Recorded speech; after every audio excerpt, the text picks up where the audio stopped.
ఏదేదో మాటలు ఎంత భయంకరంగా అంటే ఒక మనిషి అసూయ పీక్స్కి వెళ్ళిపోతే ఎట్లుంటుంది, ఒక కుళ్ళుబోత్తనం ఎట్లుంటుంది, ఒక తట్టుకోలేనితనం ఎట్లుంటుంది అంటే ఆయన ప్రెస్ మీట్ ఒకరోజు హరీష్ రావు గారు పెడతారు, ఒకరోజు కేటీ రామారావు గారు పెడతారు, ఇంకో రోజు గ్యాప్ ఇచ్చి కవిత గారు పెడతారు. వీళ్ళు ముగ్గురే ప్రెస్ మీట్లు కూడా పెట్టేది. ఎందుకంటే టీఆర్ఎస్ నాయకులకు తెలుసు బ్రహ్మాండంగా చేస్తుంది కాంగ్రెస్ ప్రభుత్వం. గౌరవనీయులు మన ముఖ్యమంత్రి యువకులు ఫైర్ బ్రాండ్ శ్రీ రేవంత్ రెడ్డి గారి నేతృత్వంలో కాంగ్రెస్ పార్టీ కాంగ్రెస్ మంత్రులందరూ అద్భుతంగా ప్రగతి పదం వైపు దూసుకుపోతూ తెలంగాణ రాష్ట్రాన్ని పేరుని ఖ్యాతిని వాణిని భారతదేశం మొత్తం వినిపించే విధంగా చేస్తున్నందుకు ఈ రోజు భారతదేశం కూడా మన తెలంగాణ రాష్ట్రం గురించి చెప్పుకుంటాను. ఈ తరుణంలో నేను హరీష్ రావు గారు అంటారు 100 రోజుల తర్వాత ఇలా పప్పులు ఉడకమన్నాడు. నేను చెప్తున్నా హరీష్ రావు గారు 100 రోజుల తర్వాత కాంగ్రెస్ ప్రభుత్వం బిర్యానీ ఉడుకుతుంది, చికెన్ ఉడుకుతుంది, గుడ్లు ఉడుకుతాయి, అన్నీ ఉడుకుతాయి. మీది ఏం ఉడకదు, మీ నీళ్లు కూడా ఉడకవు, మీ నీళ్లు కూడా కాగవు. ఎందుకు సార్ 100 రోజుల తర్వాత మమ్మల్ని ఏం చేస్తారు సార్ మీరు? ప్రగతి భవన్ని ప్రజాభవన్ చేసినందుకా?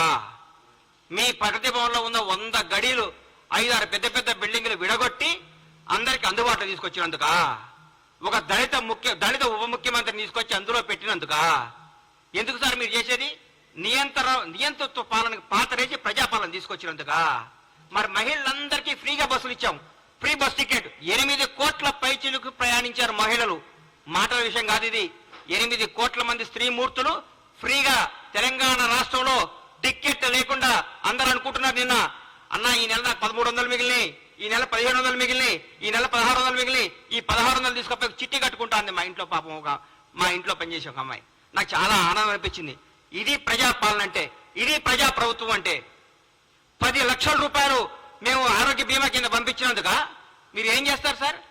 మేము ఏ నిరుంకత్వం లేకుండా, ఏ రికమెండేషన్ లేకుండా నీతిగల నిజాయితీ గారి పరిపాలన అందిస్తున్నందుక, నీతిగల నాయకుల్ని మంచి మంచి ఉద్యోగాలు నియమించినందుక ఏ ఫీలింగ్ లేవు. సమాజం ప్రతి ఒక్క కమ్యూనిటీని తీసుకొని నీతివంతమైన అధికారులందరూ నియమించి ముందుకు తీసుకుపోతున్నారు ముఖ్యమంత్రి గారికి రేవంత్ రెడ్డి గారు. మీరు దీనికా సార్ ఎందుకు కుళ్ళుకుంటున్నారు సార్? మీరు నాకు అర్థం కావట్లేదు. కాళేశ్వరం మొత్తం మీ మేడిగడ్డ కాళేశ్వరం అవినీతి మొత్తం మా వాళ్ళు ఎంక్వైరీ చేస్తున్నందుక సార్ మీరు? మా మంత్రులందరూ మా ముఖ్యమంత్రి గారితో పాటు కొలీగ్స్ అంటే అది బ్యూటీ ఆఫ్ డెమోక్రసీ అంటే చూపిస్తున్నాం కాంగ్రెస్ ప్రభుత్వం. ముఖ్యమంత్రి నేను, మీరందరూ దూరం ఉండాలి, మీకు ఇంటర్వ్యూలు ఉండు, నేను రూమ్ లో ఉంటా, నేను ఫామ్ హౌస్ లో ఉంటా, నేను ప్రగతి భవన్ నుంచి రాను, నేను ఎవరు కనపడను, నాకు 3 వస్తే బయటకు వస్తా, 3 రాకపోతే ఇంట్లోనే ఉంటా, నా ఫుటానే చూసుకొని పరిపాలించుకోమని చెప్తారు మా ముఖ్యమంత్రి. ప్రతిరోజు ప్రజలకు నాయకులకు అందరికీ అందుబాటులో సచివాలయంలో ఇంట్లో ప్రతి కార్యక్రమానికి వెళ్తున్నారు, ప్రతి ఒక్కరితో మాట్లాడుతున్నారు, మమేకమవుతున్నారు. ప్రజా ముఖ్యమంత్రి అందుకా సార్ మీరు మమ్మల్ని 100 రోజుల్లో మమ్మల్ని మా పప్పులు అడుకొని చేసేది? ఏం చేయమంటారు? మమ్మల్ని పడుకోమంటారా? అవినీతి చేయమంటారా? మీ దగ్గర ఒక మంత్రి ప్రెస్ మీట్ పెట్టాలంటే మీ దగ్గర పర్మిషన్ తీసుకోవాలి. మీ దగ్గర ఒక ఎమ్మెల్యే మాట్లాడాలంటే మీతో నోటు పెట్టాలి ముందు. మీకు సార్ అని ఇట్లా నోటు చేస్తున్నా, దయచేసి పర్మిషన్ పెట్టొచ్చు అని మీరు మీ సారో ఎవరో చెప్తే అప్పుడు ఒప్పుకోవాలి. మీరు అది పెట్టలేదు. ఈ గత 10 ఏళ్లలో మీరు ఎంతమంది మంత్రులు ప్రెస్ మీట్ పెట్టారు? ఎంతమంది మీరు వచ్చి ఢిల్లీకి వచ్చి కార్యక్రమాలు చేశారు?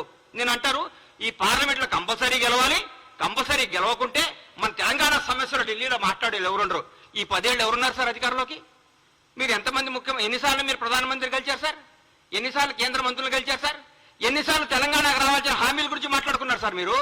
30 రోజుల్లో మా ముఖ్యమంత్రి గారు, మా మంత్రులు ప్రతి ఒక్క సమస్యని ప్రధానమంత్రి గారి దృష్టికి, హోంమంత్రి గారి దృష్టికి, ప్రతి మంత్రి దగ్గరికి పోయి సార్ మా పరిస్థితి, మాకు ఇది రావాలి, మాకు ఇంతమంది ఐఏఎస్లు కావాలి, మాకు ఇది కనీసం తెలంగాణ ఆత్మగౌరవానికి చెందమైన జనవరి 26 నాడు చట్టకాలనే పెట్టించారు సార్ మీరు.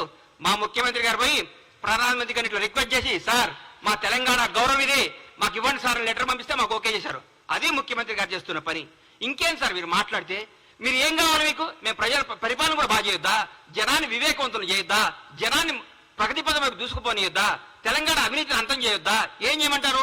10 ఏళ్ళు మీరు కనీసం, నేనైతే మీరు ఓటమికి కనీసం 2 సంవత్సరాలు ప్రెస్ మీట్ పెట్టరు. వీళ్ళు మామూలుగా వీళ్ళు మొత్తం ఎందుకు ఓడిపోయామని దాన్ని సమీక్షించుకుంటూ కూర్చుంటారన్న. అరే మా ఆగం పాడుగాను రోజుగా ప్రెస్ మీట్, ప్రతిరోజు ప్రెస్ మీట్ సార్. దేనికి? ఏం చేస్తారు సార్ మీరు? మీరు ప్రగతి భవన్ నుంచి వెళ్ళిపోయిన రోజు నుంచి ఈ రోజు వరకు చూస్తున్నా మీరు ఆ టీఆర్ఎస్ భవన్ లో కూర్చొని ప్రెస్ మీట్లు పెట్టుకోవాల్సిందే. రాబోయే 10 ఏళ్ళు, రాబోయే 10 సంవత్సరాలు మీరు టీఆర్ఎస్ భవన్ లో ప్రెస్ మీట్లు పెట్టుకోవాల్సిందే.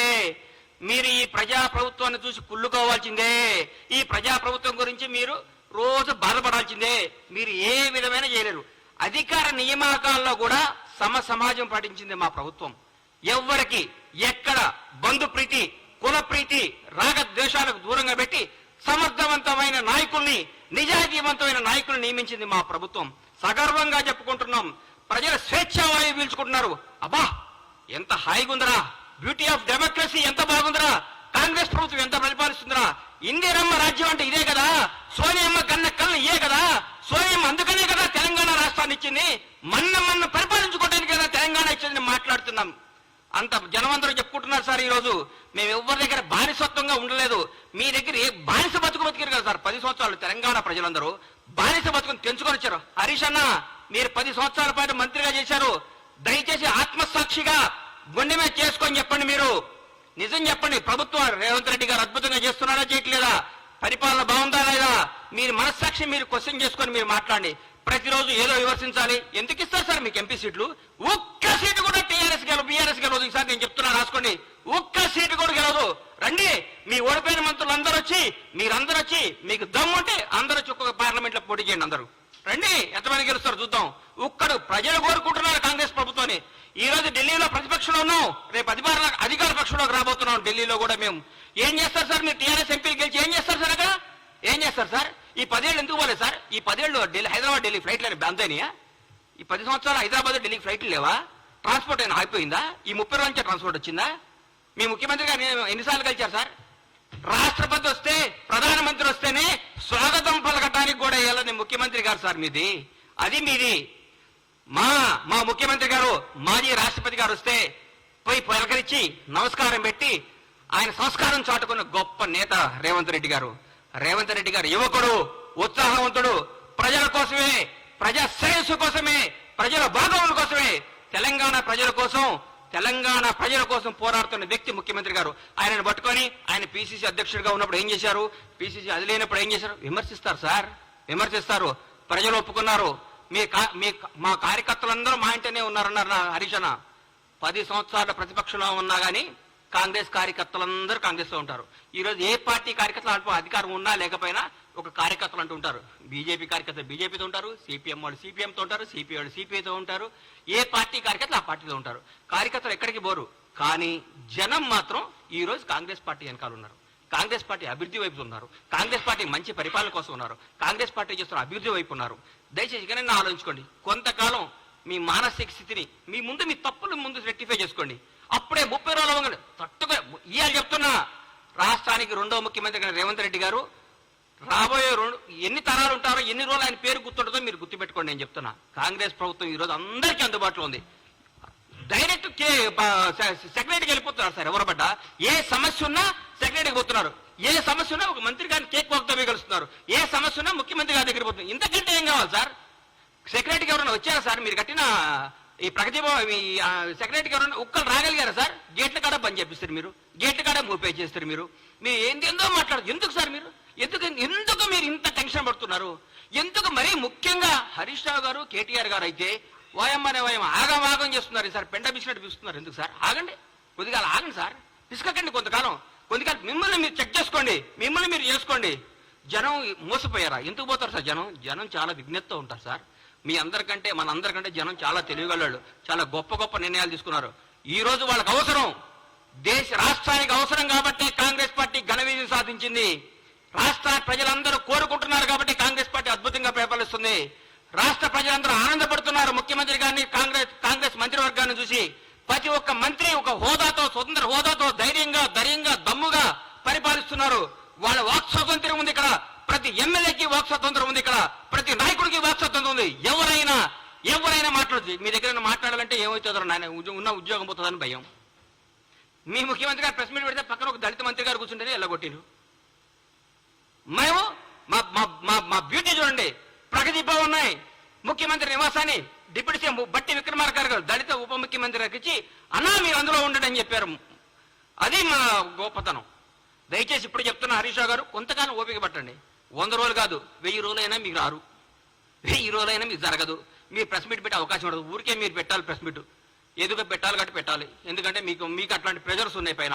ఏ ప్రెస్ మీట్ పెట్టు అలా తిట్టని మీకు ప్రెజర్స్ ఉన్నాయి కాబట్టి ఆ ప్రెజర్స్ని తట్టుకోలేక మీరు పెడుతున్నారని నాకు అర్థమైంది. మీ మనస్సాక్షిలో మేము బాగా చేస్తున్నాం, మీ మనసుకు కూడా తెలుసు. మీరు అందరూ మా ముఖ్యమంత్రి గారిని మా ప్రభుత్వాన్ని మెచ్చుకొని మమ్మల్ని ప్రోత్సహించి ప్రజలకు మంచి చేద్దాం, ప్రజలకు అద్భుతాలు చేద్దాం, ప్రజలకు ఫలాలు అందిద్దాం. కానీ మా 6 గ్యారెంటీలు అమలవుతాయి, మా 6 గ్యారెంటీలు అందరికీ వస్తాయి. 100 రోజుల తర్వాత ముఖ్యమంత్రి గారు, మా కాంగ్రెస్ ప్రభుత్వం చెప్పినట్టు, మా రాహుల్ గాంధీ గారు చెప్పినట్టు, మా ప్రభుత్వం చెప్పిన అన్ని కార్యక్రమాలు అమలు చేస్తాం. మీలాగా అబద్ధాలు చెప్పం, మోసాలు చేయం, తప్పులు చేయం, బంధుప్రీతి లేదు, రాగద్వేషాలు లేవు, నిజాయితీ పాలన ఉంది. మీరందరూ కొద్దిగా ఓపిక పట్టాలని మనస్ఫూర్తిగా కోరుకుంటూ సెలవు తీసుకుంటున్నాను.